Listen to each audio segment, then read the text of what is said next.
All right, let's dive right into this explainer of what is universally considered the 2026 World Cup's true group of death. We're going to be unpacking the fascinating tactical clashes, the insane star power, and honestly, the incredibly deep emotional narratives at play in Group I. This isn't just a collection of teams thrown together. It is a massive collision of perfectly contrasting footballing philosophies. Here's our roadmap for this high-stakes drama.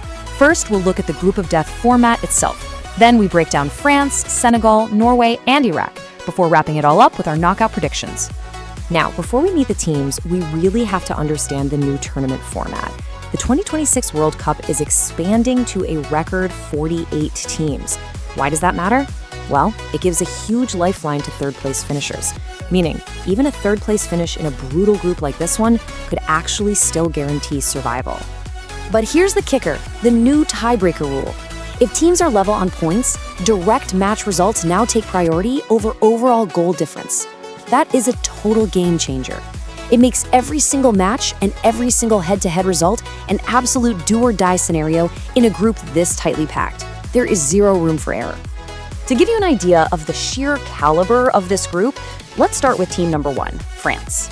Literally the number 1 ranked team on the planet. They are an absolute Goliath, arriving with the deepest squad anywhere, fresh off 3 consecutive World Cup finals appearances under their current manager. But contrasting that Goliath is the emotional heartbeat of the group, 40. That represents Iraq, a deeply resilient nation returning to the World Cup stage for the first time since 1986. That is a grueling 40-year wait, and they are carrying the hopes of an entire united nation with them to North America. Section 1, France, the tournament favorites, Didier Deschamps' final run. You really have to feel the emotional weight behind this. He said, it will end there because it has to end at some point. This is quite literally the last dance for legendary coach Didier Deschamps. He's trying to do something unprecedented, win a second World Cup as a manager, having already won it as a player before finally stepping down. The historical weight of a third star for France and this personal milestone for Deschamps is just massive. And leading Deschamps' attack is, of course, Captain Kylian Mbappé. The guy is at his absolute athletic peak. Just wrap your head around these numbers: 12 goals in just 14 World Cup matches. He is actively hunting down Miroslav Klose's all-time tournament scoring record of 16. Mbappé is without a doubt the single greatest variable in this group. So, summarizing our Goliath, on paper, they are nearly flawless. They have the deepest attacking talent in the entire tournament.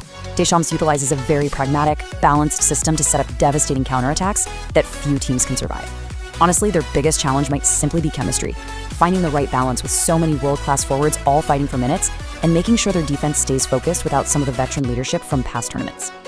Moving on to Section 2, Senegal, talent amidst chaos, the Lions of Teranga. Our second character is a team haunted by the ghosts of past tournaments. Right out of the gate, their matchday 1 game against France is a direct rematch of their historic 2002 upset that shocked the globe. But their road to 2026 has been an absolute roller coaster. From the painful yellow card elimination back in 2018 to losing Sadio Mané just before the 2022 tournament began, Senegal always brings drama to the global stage. Now, as an impartial observer, it's vital we touch on the off-field turbulence here because it's massive context. The Senegalese Football Federation is currently dealing with a stripped continental title, travel delays, and a huge coach's contract dispute that threatens to completely derail their focus right on the eve of the tournament. The big question is, will this break their spirit or somehow galvanize them? Because despite all that administrative mess, Senegal's on-pitch scouting report remains utterly terrifying for opponents. They have elite Premier League talent and a proven, highly physical defensive backbone. Sure, Sadio Mané is 34 now and may have lost a half step of his trademark pace, but he is going to be intensely motivated in what will almost certainly be his final international tournament. All right, Section 3, Norway, the lethal threat. The 28-year wait is over. Norway's return brings us what is probably the defining tactical clash of the entire group on matchday 2. It's the unstoppable force meeting the immovable object. Norway's high-pressing, incredibly lethal offense colliding directly with Senegal's veteran, physical defense. Honestly, the aerial battle alone between Erling Haaland and Kalidou Koulibaly will likely decide who takes second place in this group. Speaking of Haaland, think about this number for a second. 16. That is the jaw-dropping amount of goals Erling Haaland scored in just 8 World Cup qualifying matches. 8 matches! That is twice as many as anyone else in all of Europe. He is a one-man wrecking crew operating at the absolute peak of his physical powers.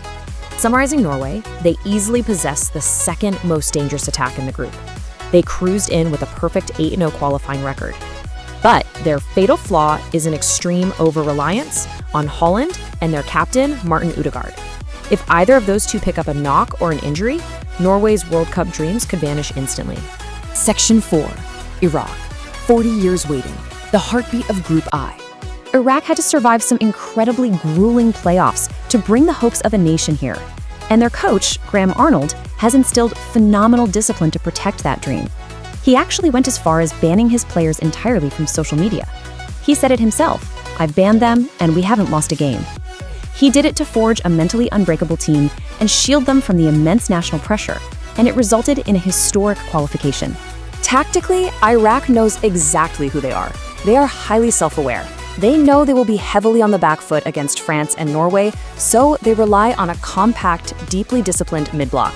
Basically, they're designed to absorb pressure, park the bus, and then strike with the clinical finishing of their star striker, Aymen Hussein, on the counterattack to try and shock their Goliathian opponents.